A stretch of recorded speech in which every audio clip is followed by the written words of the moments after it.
आज हम लोग lecture number 6 important question physics का स्टार्ट करेंगे और इस चैप्टर का वेटेज जो है लाइट चैप्टर है, इलेक्ट्रोमैग्नेटिक वेव और लाइट चैप्टर का वेटेज दोनों मिलाकर 16 मार्क्स का है। लेकिन इलेक्ट्रोमैग्नेटिक वेव जो है वो मैक्सिमम 2 या 3 मार्क्स के आएंगे। मैक्सिमम क्वेश्चंस लाइट्स के फर्स्ट चैप्टर से ही रे ऑप्टिक्स से नियरली 14 मार्क्स के क्वेश्चंस आएंगे, राइट। तो this chapter is very very important for class 12 physics examination, board examination. मेरे हिसाब से जो अभी तक एनालिसिस मैं किया हूँ, चैप्टर नंबर 1 इलेक्ट्रोस्टैटिक, दोनों चैप्टर यदि बच्चे कंप्लीट कर लेते हैं और इलेक्ट्रिसिटी, मैग्नेटिक फील्ड कंप्लीट कर लेते हैं तो वहाँ से ये चारों चैप्टर मिलाकर नियरली 30 to 35 मार्क्स ले लेंगे। लाइट चैप्टर को कवर अप कर लेते हैं तो 50 मार्क्स उनका आने की चांसेस पूरी है। बीच में जो प्रीवियस लेक्चर से मैं बताया था 3 चैप्टर को एक साथ वन शॉट में मैं किया था, वो तीनों चैप्टर के मिला कर किया जाए तो उससे भी आसान क्वेश्चन आते हैं, बस ओनली फॉर कि बच्चे को नॉलेज होना चाहिए। तो नियरली अभी तक मेरा जो गेसिंग गया है 60 मार्क्स तक आज का लेक्चर को इंक्लूड करके हम लोग कंप्लीट कर लेंगे। और मेरे अनुमान से जितना मैं बताया हूँ, यदि बच्चे वो सारे प्रैक्टिस कर लेते हैं तो डेफिनेटली वो 60 मार्क्स में से 50 मार्क्स तक जरूर लेके आ जाएंगे। तो इसके लिए सारे लेक्चर्स को आपको देखने के लिए आपको क्या करना पड़ेगा, मेरे को एनर्जी देने के लिए एक ही उपाय है, strong foundation academy YouTube channel को सब्सक्राइब और लाइक्स कीजिए, सो डैट मैं आपके लिए अच्छे अच्छे क्वेश्चंस लेके आऊँ हमेशा। और एवरी डे आपके लिए हर सब्जेक्ट का फिजिक्स हो, केमिस्ट्री हो, मैथ्स हो, और आप अच्छे मार्क्स लेके आ जाएं और मुझे आप लोग एनर्जी देते रहिए। नाउ को इम्पॉर्टेंट क्वेश्चन के लिए आप इंतज़ार कीजिए। पहले मेरा एक पढ़ाने का स्टाइल क्या है, एनसीईआरटी के बुक्स पर कंसंट्रेशन करेंगे, कौन सा पेज नंबर इम्पॉर्टेंट है, कौन सा फार्मूला यूज करेंगे, क्योंकि मैं हमेशा कहता हूँ कि बच्चों को एनसीईआरटी बुक से ही पढ़ना चाहिए, तभी आपको अच्छे स्कोर कर सकते हैं। तो कितने इस मार्क्स के इस चैप्टर का वेटेज मैंने कितना दिया हूँ, 14 मार्क्स। 3 ऑब्जेक्टिव क्वेश्चंस रहेंगे सिंगल मार्क्स के, 2-2 मार्क्स के आपके 3 क्वेश्चंस जाएंगे, और ट्रिपल मार्क्स के सिंगल क्वेश्चंस, वो भी श्योर शॉर्ट में बताऊंगा क्वेश्चन के किस तरह का आने वाला है, और 5 मार्क्स में रेयर चांसेस हैं। तो आज का यदि आप जो चैप्टर मैं इंपॉर्टेंट क्वेश्चन बताने जा रहा हूं, यदि वो आप कर लेते हो तो डेफिनेटली आप 10 to 14 मार्क्स डेफिनेटली आप स्कोर कर सकते हो। Now we start. कौन कौन सा पेज इंपॉर्टेंट है, ray optics and optical instrument, तो इसमें हम लोग ध्यान देते हैं। ये सारे चलिए बेसिक ये 9th में भी आप पढ़े हैं, तो जस्ट ओनली फॉर नॉलेज के लिए रीड कीजिए, क्योंकि बिना इसके आप आगे बढ़ नहीं सकते हैं। फोकल लेंथ, ये सारे चीज़ें जो प्रीवियस 10th क्लास में बच्चों को पढ़ाया जाता है वही सारा कुछ है, राइट बेटे। मिरर इक्वेशंस, यहाँ पर डेरिवेशन इज नॉट इम्पॉर्टेंट, हाँ this point is very very important. पहला फार्मूला इसमें जो मैं फार्मूला देता हूँ उसी फार्मूला को यूज करके आप सिंगल मार्क्स लेके आइएगा। और सिंगल मार्क्स के लिए मैं एक ही ट्रिक बताया हूँ, क्योंकि सारे फिजिक्स में अब न्यूमेरिकल ओरिएंटेड क्वेश्चंस रहते हैं, तो आपको क्या करना पड़ेगा, फार्मूला पे तो ग्रिप बनाना ही पड़ेगा। और 22 से लेकर या 20 से लेकर 25 तक जितने भी ऑब्जेक्टिव क्वेश्चंस आए हैं वो सारे के सारे आप उसको सॉल्व कर जाइए, तो डेफिनेटली मेरे हिसाब से आप 100% सारे ऑब्जेक्टिव क्वेश्चंस जो इस साल आएंगे वो डेफिनेटली आप कीजिएगा। ऐसे मैं बताते भी जाऊंगा कहाँ से किस फार्मूला को यूज करके सिंगल मार्क्स किस टाइप के क्वेश्चन आएंगे, वो मैं धीरे धीरे आपको बताते जा रहा हूं। आप कॉपी पेन निकाल कर इसको लिखते चलिए। तो फर्स्ट फार्मूला अपना जो है equation of the mirror, equation of the mirror, जो कि ऑब्जेक्ट डिस्टेंस, इमेज डिस्टेंस और फोकल लेंथ के बीच में है। इस फार्मूला को यूज करना होगा, जो सिंगल मार्क्स में क्वेश्चन इससे आता है 1/f। This is called mirror formula है। इसमें क्या क्या है, u है ऑब्जेक्ट डिस्टेंस, v हो गया इमेज डिस्टेंस, f क्या हो गया focal length. Sign convention already आप लोग जानते हैं। साइन कन्वेंशन के लिए क्या ध्यान देना है, जिस डायरेक्शन में इंसिडेंट रे रहेगा उस डायरेक्शन को हम लोग पॉजिटिव मानते हैं, उसके ऑपोजिट डायरेक्शन को निगेटिव। लाइट चैप्टर में न्यूमेरिकल सॉल्व करने के लिए बच्चे से गलतियां क्या होती हैं कि u और v का और या f का जब भी वैल्यू पुट करेंगे अकॉर्डिंग टू साइन कन्वेंशन पहले लिख लीजिए, देन डाटा को एंट्री करके आसानी से प्रॉब्लम को सॉल्व कर सकते हैं। तो यहाँ से एक सिंगल मार्क्स का इस फार्मूला को यूज करके आप सिंगल मार्क्स ले सकते हैं, राइट। यानी इस फार्मूला पे आपको फोकस करने का है। नेक्स्ट उसके बाद क्या है, एम फॉर मैग्निफिकेशन। ये सारे कंबाइंड फॉर्मूला हैं, ये सारे नॉलेज होना चाहिए। मैग्निफिकेशन मीन्स ऑब्जेक्ट का जो हाइट है और इमेज का हाइट कितना गुना बढ़ा या घटा, यानी इमेज का हाइट कितना गुना बढ़ गया या घटा, वो हम मैग्निफिकेशन से बताते हैं। तो m इक्वल टू आपका क्या लिखते हैं, image height of the image upon height of the object. इसी को हम लोग क्या लिखते हैं, minus v upon u, minus v upon u. Sign convention को यूज करना है। ये देखिए m equal to minus v upon u, ठीक है। दो फॉर्मूला यहाँ पर हुआ, equation of the mirror 1/v plus 1/u equal to 1/f, magnification minus v upon u. दो फॉर्मूला आप मिरर फॉर्मूला को यूज करके प्रॉब्लम को सॉल्व कर सकते हैं। इसमें ध्यान देने का है, देखिए कि जो आपका है m से ही डिसाइड होता है कि इमेज रियल है कि वर्चुअल है। m के साइन कन्वेंशन से ही हम लोग डिसाइड कर लेते हैं कि m पॉजिटिव या नेगेटिव से क्या डिसीजन कर लेते हैं कि रियल होगा कि वर्चुअल होगा। देखिए इस पॉइंट पे यहाँ पे दिया हुआ है, you derive this equation 9.9 for the case of real and inverted image for concave mirror with proper design convention को यूज करते हुए प्रॉब्लम को सॉल्व करना है, राइट। यहाँ पर ध्यान से देखिए ये प्रॉब्लम, इस प्रॉब्लम को बनाना जो बहुत ही जरूरी है। 9.3 first important question single marks के लिए क्या क्या दिया हुआ, ध्यान से देखिए बेटे। एंड ऑब्जेक्ट को कहां पर प्लेस किया गया, 10 सेंटीमीटर पर, यानी यू का वैल्यू दिया हुआ है 5 centimetre in front of concave mirror. ये कॉनकेव मिरर है।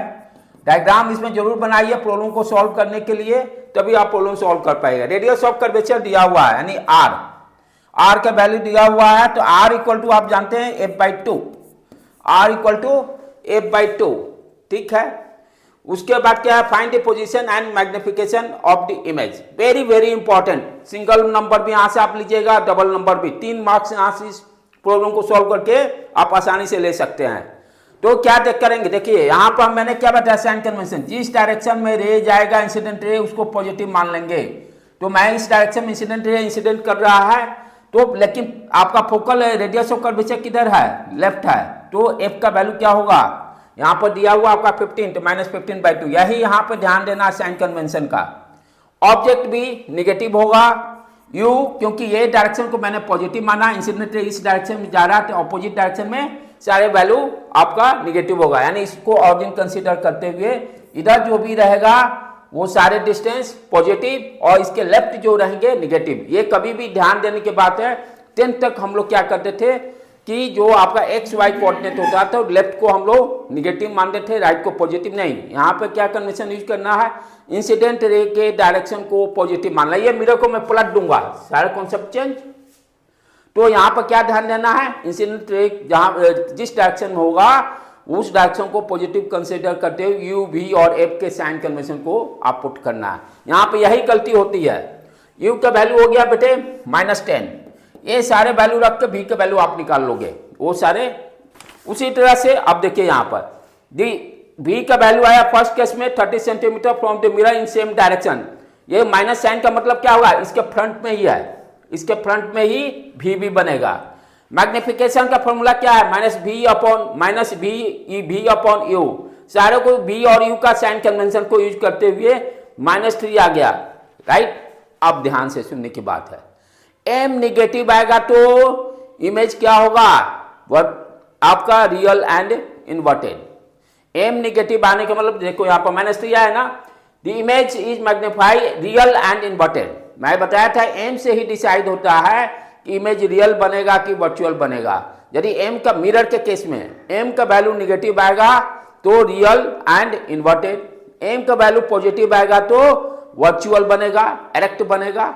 सेकेंड केस जो दिया हुआ ये देखिए 5 सेंटीमीटर, u -5 रखिए, v का वैल्यू 15 सेंटीमीटर आया। यहाँ पर देखिए m का वैल्यू थी। वेरी वेरी इंपॉर्टेंट क्वेश्चन, इसको एकदम 100% मान के चलिए। ये यदि आप बना लेते हैं तो 3 नंबर आपका पक्का हो गया, राइट। तो यहां पे देखिए m का वैल्यू पॉजिटिव आने के कारण virtual and erect. Second question को भी जरूर बना लीजिए बेटे, ये दोनों क्वेश्चन 9.3 या 9.4 that is very very important. तो यहां से आप 3 नंबर अभी तक प्राप्त कर चुके हैं मिरर फॉर्मूला को यूज करके। एक सिंगल मार्क्स का क्वेश्चन और एक डबल मार्क्स का क्वेश्चन आप जरूर 100% कवर अप कर लीजिएगा। आगे बढ़े नेक्स्ट, ये हो गया मेरा रिफ्लेक्शन से। अब रिफ्रैक्शन में क्या है, मीडियम चेंज होने का वो सारे कॉन्सेप्ट मैं नहीं बताऊंगा क्योंकि ऑलरेडी आप जानते हो। ये सब अपना बेसिक कॉन्सेप्ट को अंडरस्टैंडिंग बैठा लीजिएगा। टोटल इंटरनल रिफ्लेक्शन में कब होता है, ध्यान देने की बात है, जब रे डेंसर मीडियम से रेयर मीडियम में जाएगा तो टोटल इंटरनल, यही कंडीशन है, डेंसर से रेयर में जाएगा तभी टोटल इंटरनल रिफ्लेक्शन होगा, राइट। इसमें क्रिटिकल एंगल की बात करते हैं, तो क्रिटिकल एंगल बराबर आई साइन सी इक्वल टू 1/μ हम लोग बात करते हैं। इस यहाँ दूसरा formula that is also very important, इसको मैं बताता हूं। बेटे सारे लिखते चलिए आराम से, जो जो मैं बता रहा हूं उसको आप बनाते चलिए, डेफिनेटली आप अच्छे स्कोर लेके आइएगा। और लाइट भी बहुत आसान चैप्टर है, यहां से आप 14 मार्क्स आराम से कवर अप कर सकते हैं। चलो नेक्स्ट फॉर्मूला जो है अपना, इसमें मिरर फॉर्मूला जब हम कवर अप करते हैं तो रिफ्रैक्शन की बात करें हम लोग। रिफ्रैक्शन में जो जो फॉर्मूला यूज करना है उसको ध्यान से पहले लिख लीजिए, क्योंकि फिजिक्स बेटे है कॉन्सेप्ट के साथ साथ फॉर्मूला। यदि आपका फॉर्मूला पे ग्रिप है तो सारे क्वेश्चन आप बना सकते हैं। रिफ्रैक्शन में क्या दो लॉज है, फर्स्ट लॉ तो वो सब पढ़ने की जरूरत नहीं है, स्नेल्स लॉ पे न्यूमेरिकल रहेंगे, ये 100% लिख के रखिए। क्या स्नेल लॉ क्या करता है, ये मान लीजिए मीडियम μ1 है, ये मीडियम μ2 है, इंसिडेंट एंगल इंसिडेंट हुआ इस पॉइंट पर, ये नॉर्मल ये ड्रॉ किए, रे बेंड कर गया, यही रिफ्रैक्शन। रिफ्रैक्शन का कंडीशन क्या है, जब रे दो डिफरेंट मीडियम में ट्रेवल कर रहा है तो रिफ्रैक्शन होगा। रिफ्रैक्शन मीन्स बेंडिंग होगा, डेफिनेटली स्पीड चेंज होता है जिसके कारण की बेंडिंग होता है। वो सारे यदि कॉन्सेप्ट आपको लर्न करने हैं तो मेरे वीडियो पे चले जाइए, स्ट्रॉन्ग फाउंडेशन यूट्यूब चैनल पर ऑलरेडी लाइट के भी पूरा आपका प्ले लिस्ट बना हुआ है, वहां से भी आप कॉन्सेप्ट को अंडरस्टैंडिंग बता सकते हैं बेटे, ठीक है। तो यहाँ पर स्नेल लॉ, मान लो ये एंगल आई बना और दिस इज जो रिफ्रैक्टेड एंगल आर, तो क्या करते हैं, इंसिडेंट एंगल आई इंटू सॉरी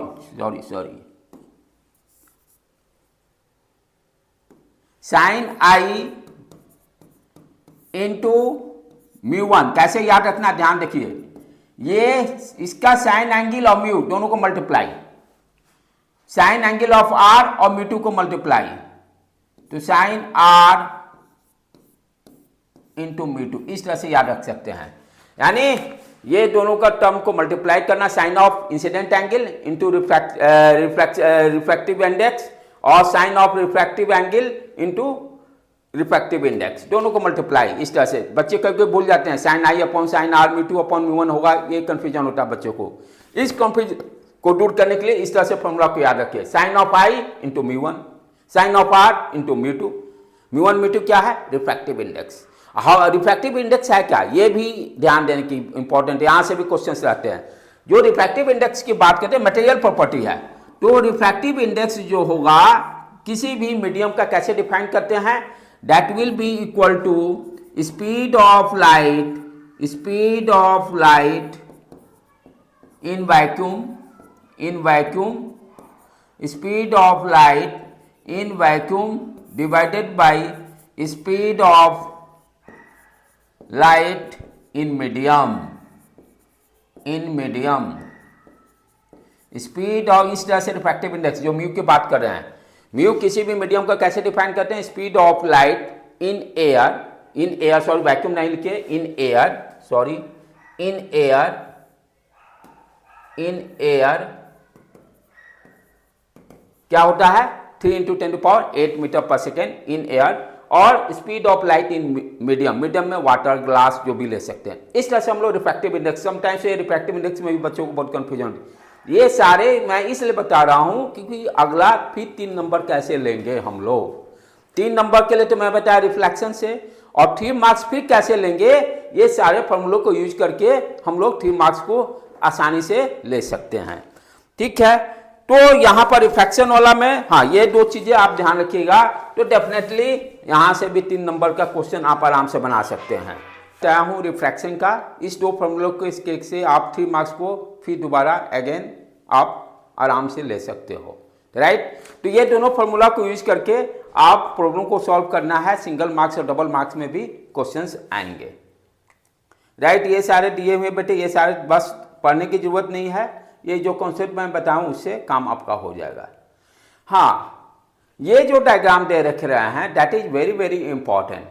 ये लेकिन क्वेश्चन जो आएगा प्रिज्म और ऑप्टिकल फाइबर, ये थ्योरी क्वेश्चन भी यहाँ से पूछता है कैसे आपका ray of light optical fibre में, यहाँ पर टोटल इंटरनल का कॉन्सेप्ट है, तो इसको सिंगल डबल मार्क्स में ही डालेगा, लेकिन ए बी सेक्शन करके डालता है।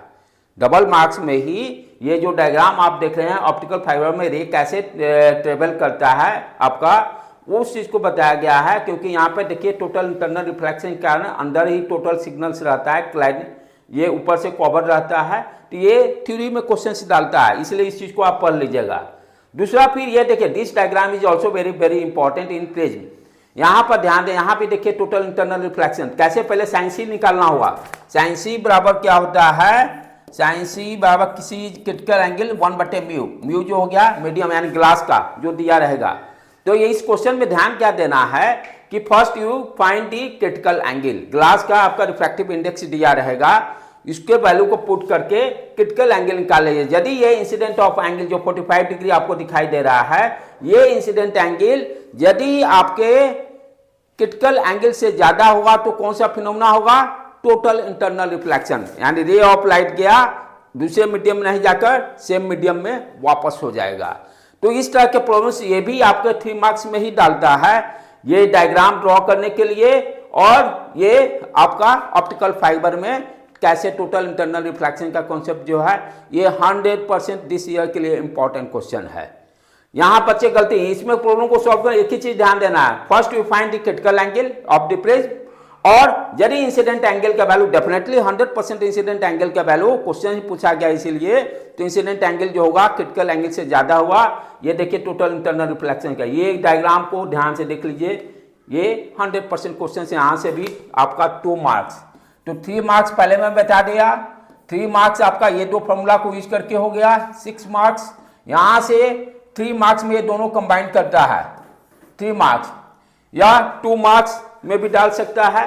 तो इस तरह से अभी तक डिस्ट्रीब्यूशन हम लोग कर चुके हैं, राइट बेटे। तो ये जरूर कीजिएगा, इस साल के लिए वेरी वेरी इंपॉर्टेंट, इसको ध्यान से सॉल्व करने का बेटे। Application of total internal reflection, देखिए light undergoes successive internal reflection, it moves to optical fibre. आगे बढ़े हम लोग, refraction at spectral and lens, यहां से भी क्वेश्चन सिंगल मार्क्स के क्वेश्चंस रहेंगे, डबल मार्क्स के रहेंगे। यहाँ भी फॉर्मूला, फिजिक्स बिना फॉर्मूला का हो ही नहीं सकता है, यहाँ भी मैं फॉर्मूला बताने जा रहा हूं, उस फॉर्मूला को यूज करके आप फिर से 3 नंबर ले सकते हैं, यानी 14 मार्क्स इस चैप्टर से आने हैं, इस चैप्टर से 14 मार्क्स का वेटेज है, राइट। चलें देखें अब इसमें क्या क्या फॉर्मूला है हम लोग का।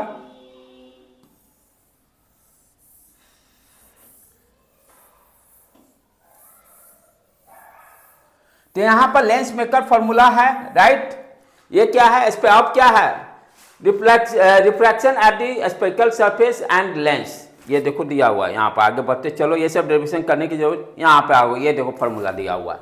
इसी फॉर्मूला को हम लोग, इसीलिए मैं एनसीईआरटी को हमेशा बोलता हूँ, एनसीईआरटी को फॉलोअप करते हुए अपने स्टडी को प्लान आउट कीजिए। मैं हर पेज पे बताते जा रहा हूँ कौन सा फॉर्मूला इंपॉर्टेंट है, न्यूमेरिकल कौन सा सॉल्व करना है। यहाँ पे न्यूमेरिकल दिया, यही क्वेश्चन आएगा, जो मैंने अपना लोगों क्या दिया हूं, जो पढ़ाऊंगा वही क्वेश्चन आने वाला है, राइट। इसलिए बस आपको सिर्फ बनाते चलना है। तो यहाँ पे ये देखिए लेंस मेकर जो फॉर्मूला ये दिया हुआ ना, first formula that is very important. अब ये कैसे रहेगा, इस तरह से देखो बेटे, कोई भी मिरर देगा, कॉनकेव दे या कन्वेक्स दे, राइट। अब यहाँ पर ध्यान देना है क्योंकि यहाँ पर इसमें रिफ्रैक्शन हो रहा है, इसका मीडियम दिया रहेगा μ1, यहाँ अब मिरर नहीं है, ये लेंस की बातें कर रहा है, राइट। तो एक साइड में इसके लेफ्ट μ1 दिया मीडियम, दूसरे साइड μ2। अब यहाँ पर क्या देगा भाई, सेम कॉन्सेप्ट, ऑब्जेक्ट डिस्टेंस भी, यू और व्यू सारे वैल्यू दिया रहेगा, राइट। तो ये सारे फॉर्मूला को कैसे यूज करेंगे, ध्यान से देखिए क्या फॉर्मूला है, μ2 upon v minus μ1 upon u equal to μ2 minus μ1 divided by r क्या हो गया, radius of curvature, radius of curvature. यहाँ μ2 n2 दिया हुआ है, u equal to μ2 minus μ1 divided by r क्या हो गया, radius of curvature of this spectral surface.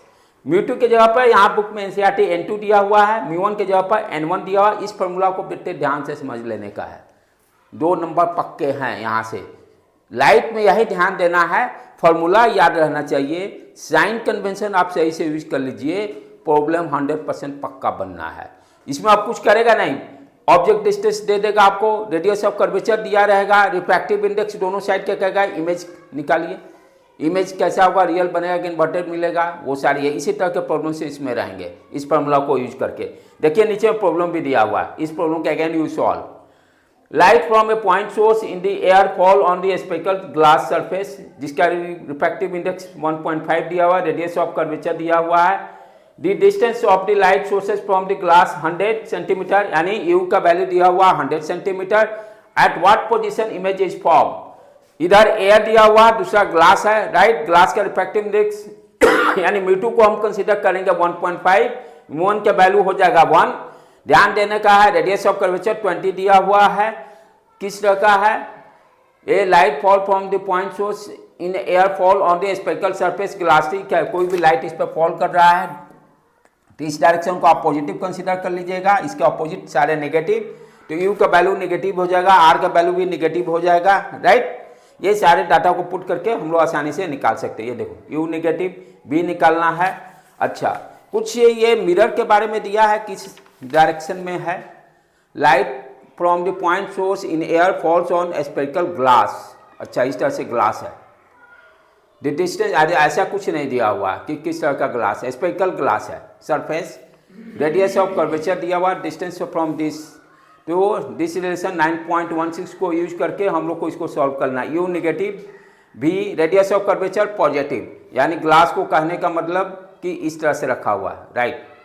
n1 n2 का वैल्यू दिया हुआ है, प्रॉब्लम को आसानी से हम लोग सॉल्व कर लेंगे, ठीक है। यदि निगेटिव लेते हैं तो नो प्रॉब्लम, क्योंकि ऐसा कुछ ऐसा नहीं दिया हुआ कि कनकेव ग्लास है, ग्लास मोस्टली आपका इस तरह से होगा, इस तरह से ग्लास है, ठीक है, जैसा होगा ऐसा कुछ दिया नहीं हुआ है, तो हम लोग कोई भी डाटा को पुट कर सकते हैं, इसमें कोई दिक्कत नहीं है।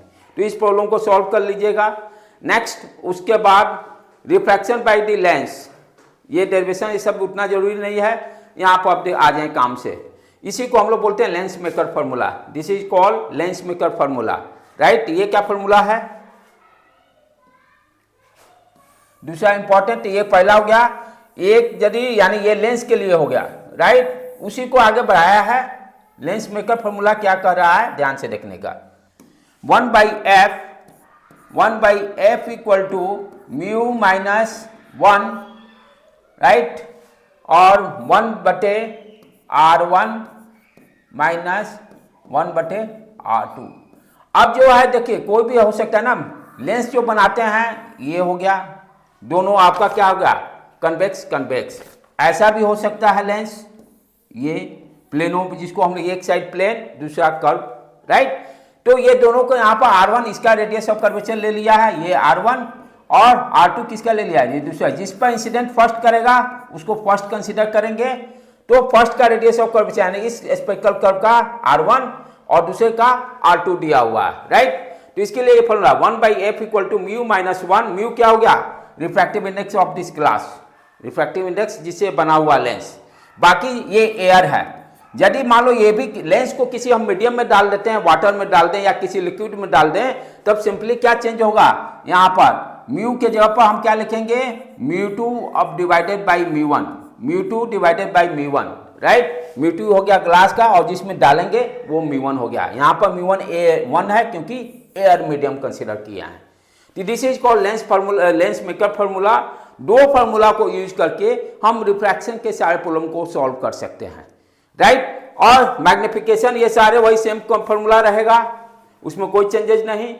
फिर अगेन ये हो गया कि आपका लेंस मेकर फार्मूला हो गया।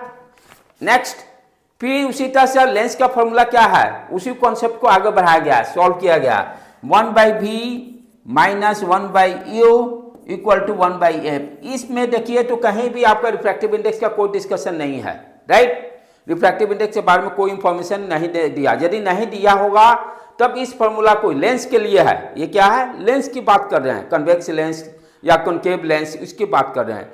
जब रिफ्रैक्टिव इंडेक्स दिया रहेगा तो लेंस मेकर फॉर्मूला को यूज करेंगे, यदि नहीं कुछ उसके बारे में दिया है तो इस फॉर्मूला को यूज करके ऑब्जेक्ट डिस्टेंस दिया रहेगा, फोकल लेंथ दिया रहेगा, भी दिया ही, एक ही ध्यान देना, साइन कन्वेंशन को यूज करके डाटा को पुट करेंगे। इसमें इस चैप्टर पूरे चैप्टर में यही ध्यान देना है। तो दो फार्मूला यहाँ पर यूज करके लेंस मेकर फार्मूला और ये दोनों फार्मूला के यूज करके आप आसानी से प्रॉब्लम को सॉल्व। मैग्निफिकेशन का यहाँ ध्यान देना है, मिरर में निगेटिव होता है m equal to minus v upon u, lens के केस में v अपॉन यू। ये सारे प्रॉब्लम्स को बेटे कर लो डेफिनेटली 100%। पावर क्या होता है, ऑलरेडी 10th क्लास में आप पढ़े हो, power equal to 1/f। f किस यूनिट में होगा, मीटर में होगा। f किस यूनिट में होगा, मीटर में होगा। पावर का p का क्या होता है आपका डायप्टर, या इसका डायप्टर लिखते हैं हम लोग, p इक्वल टू 1/f। आगे बढ़ ले, अगेन इस प्रॉब्लम को सॉल्व कर लेना है। देखिए लेंस मेकर फॉर्मूला को यूज किया गया, क्या देखिए प्रॉब्लम दिया हुआ, इफ f फोकल लेंथ दिया हुआ 0.5 metre, again you solve this problem, 3 number फिर लेना है। तो if f equal to 0.5 metre for glass lens, what is the power of the lens, power of the lens बताना है, p इक्वल टू 1/f कर दीजिएगा simply. The radius of curvature of the face of double convex, यानी यहाँ पे दो clear दे दिया है कि ग्लास कैसा है, कन्वेक्स है, दोनों साइड से कन्वेक्स है, कन्वेक्स लेंस।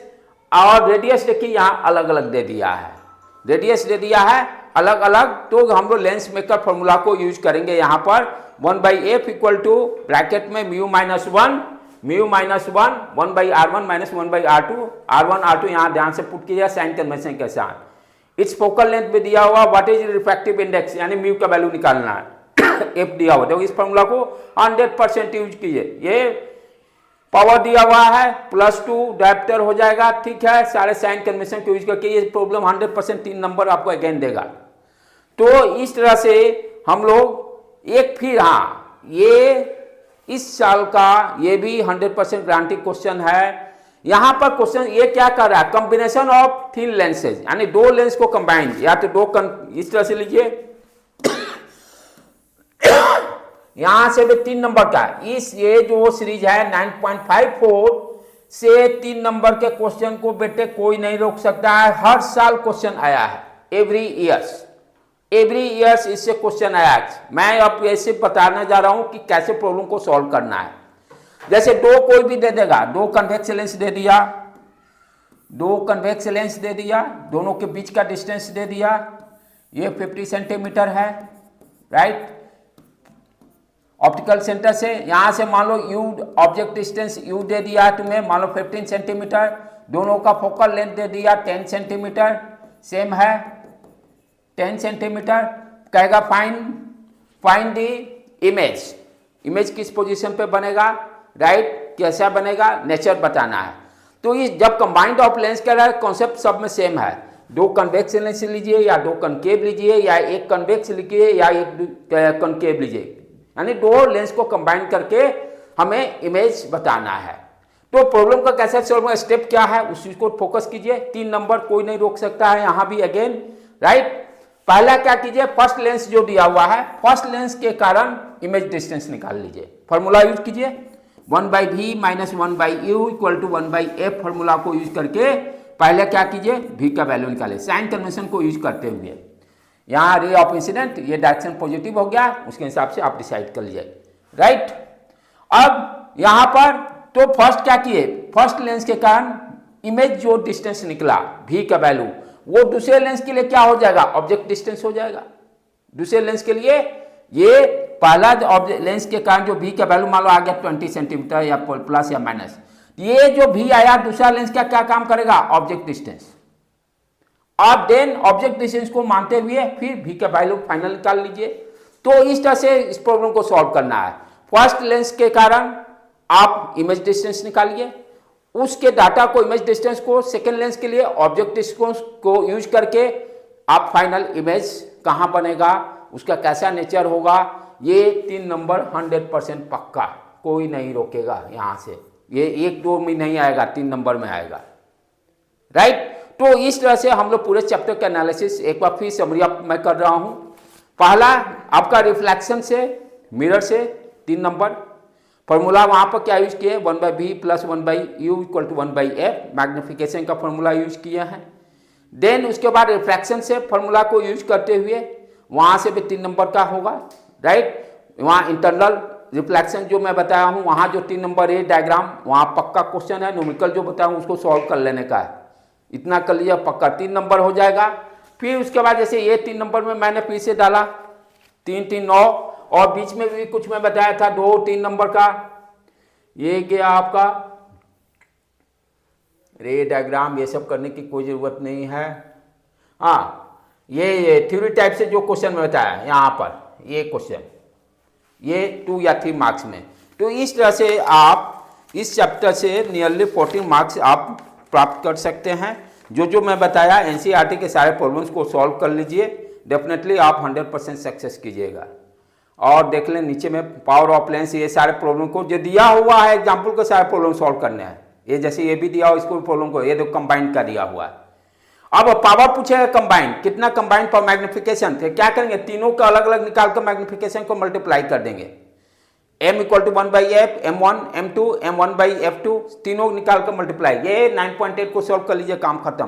कंबाइंड मैग्निफिकेशन क्या होगा, हर लेंस का अलग अलग निकाल लीजिए। यहाँ पे देखिए कन्वेक्स लेंस, फिर आपका ये भी कन्वेक्स लेंस, एक इसमें प्लेन जब होगा तो क्या होगा, r का वैल्यू 0, r का वैल्यू सॉरी r क्या हो जाएगा, ये कर्व हो गया, कर्व r का वैल्यू ठीक है, और ये no radius of curvature, r का वैल्यू 0, जब प्लेन सरफेस रहेगा। प्लेन सरफेस रहेगा तो कर्व कैसे होता है, कोई स्फीयर है, स्फीयर से उसको कट करके निकालते हैं, राइट। अब एक ग्लास है, प्लेन है, तो इसमें कोई भी कर्व का है तो रेडियस डिफाइंड ही नहीं हुआ, रेडियस का वैल्यू क्या होगा, 0 होगा, जिसको कि हम लोग प्लेनो बोलते हैं। एक प्लेन और दूसरा मान लो उठा हुआ, तो प्लेन कन्वेक्स, राइट। तो इस तरह से यहां से भी ये 3 नंबर पक्का है, कोई नहीं रोकेगा बेटे, ये प्रॉब्लम बना लीजिए, काफी है। हाँ, ये जो छूटा था प्रिज्म से 2 नंबर का क्वेश्चन है। यहां पर क्या है, ये एंगल ऑफ प्रिज्म दिया हुआ है, R1 R2 रिफ्लेक्शन, ये आपका डेविएशन दिया हुआ है। तो डेल इक्वल टू इसमें फॉर्मूला क्या है, del equal to R1 + R2, del equal to R1 + R2, del equal to R1 + R2 - A, ये देखो, हाँ, डेल इक्वल टू सॉरी गलती हुआ, del equal to incident angle plus I + E - A, देख ले, A equal to R1 + R2, हाँ sorry total internal reflection यहाँ पर चेंज कर लें, del equal to incident angle emergent angle -A, और एंगल ऑफ प्रिज्म क्या होता है, R1 + R2। आगे देख लें, एक इसमें डेरिवेशन, हाँ, इस डेरिवेशन को थोड़ा पढ़ लीजिएगा। मिनिमम डेविएशन के केस में क्या होगा, ऑब्जेक्टिव टाइप से क्वेश्चंस हैं, काफ़ी है। ये सब जस्ट सिंगल मार्क्स कभी देता है कभी नहीं देता है, तो ज़्यादा टेंशन मत लीजिए, पर टाइम मिलता है तो पढ़ लीजिए, नहीं तो रहने भी दीजिए तो काम चल जाएगा। टेलीस्कोप ये सब उतना 1 नंबर 2 नंबर के आता है। तो दिस चैप्टर इज़ वेरी जो बताया हूँ इस तरह से आप करके आराम से 14 नंबर आपको मिल सकता है, राइट बेटे। सारे क्वेश्चन को बना लीजिए, और नेक्स्ट डे भी हम लोग नेक्स्ट चैप्टर देखेंगे।